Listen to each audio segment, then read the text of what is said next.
Now, it is a rock instrumental that's become an anthem for Newcastle United. Going Home, theme of the local hero, was first recorded more than 40 years ago. Well, Mark Knopfler and Guy Fletcher have now reworked it with just a little help from what can only be described as a super group made up of around 60 musicians.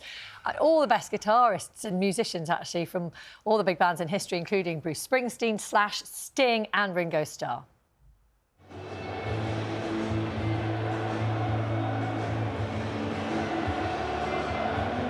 Well, yesterday, the Dire Straits musicians were at St James's Park to hear it being played for the first time, ahead of Newcastle's match against Wolverhampton. Mark also gave the BBC some insight about what it was like to record a new version of that song.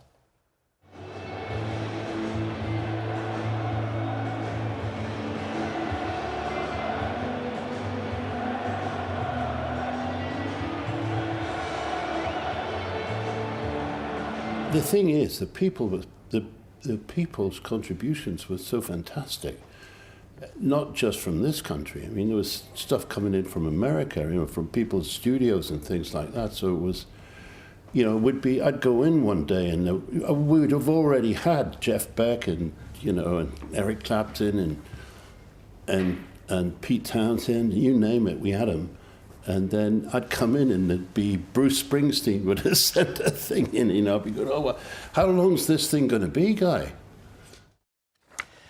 Well, we can speak now to Guy Fletcher, who, of course, had been part of Dire Straits for so many years now, and Kate Collins from the Teenage Cancer Trust, instrumental in helping all of this happen yesterday. I mean, Guy, first of all, it's been an absolutely extraordinary project. The roll call of names in this list of musicians who've come on board to play is off the scale. I don't know, where do you want to begin? Who do you want to pick out?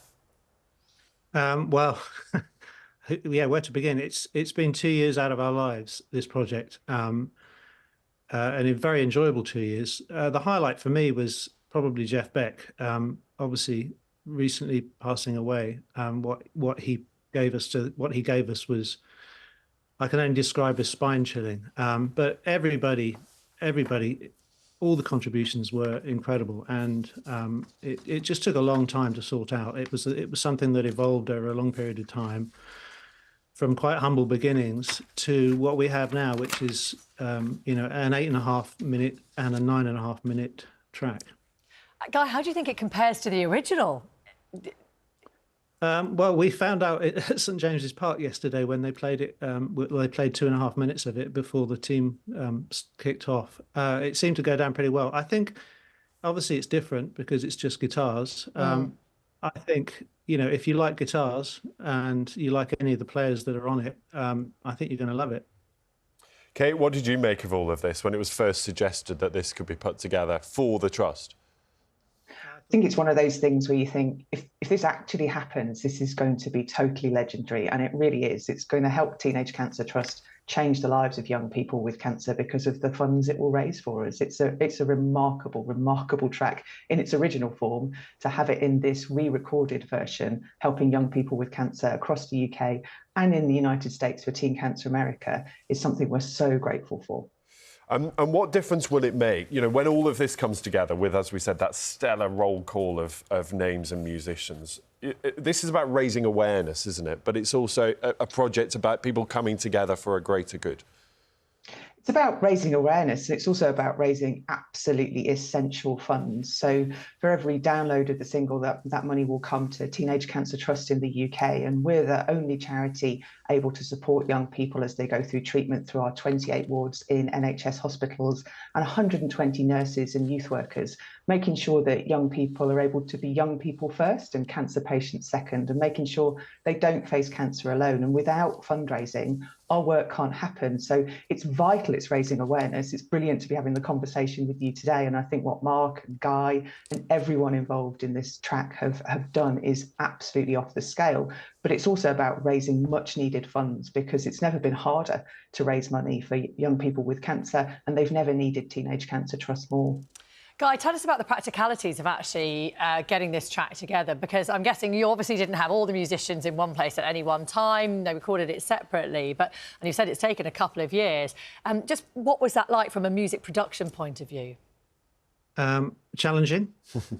But as I said, it did evolve over a long period of time. So at each stage of the process, I mixed it. So there are about 53 different versions of it as it evolved.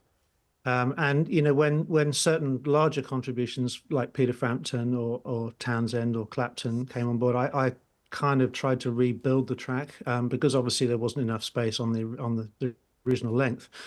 So it was rebuilt and remixed at each stage, and it just grew and grew and grew. And you know, I obviously just tried to remain as faithful to the melody and the song and as I possibly could.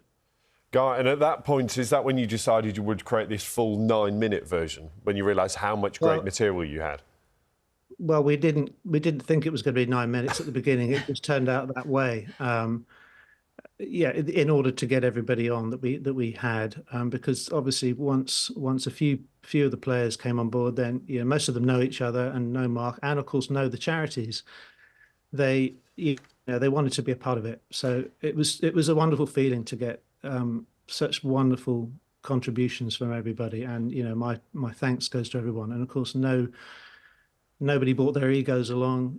A lot of people came to the studio, but most of the people did it remotely. And it was just an amazing thing to be a part of. Guy, did you ask a lot of people assuming that some wouldn't be able to be available or do it? And then actually most people said yes. So you kind of had that really nice problem of having too many great people.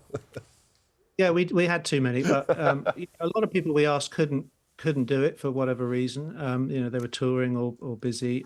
So, you know, but we haven't done too badly, I don't think. Kate, were you actually there yesterday for the first outing of this in Newcastle?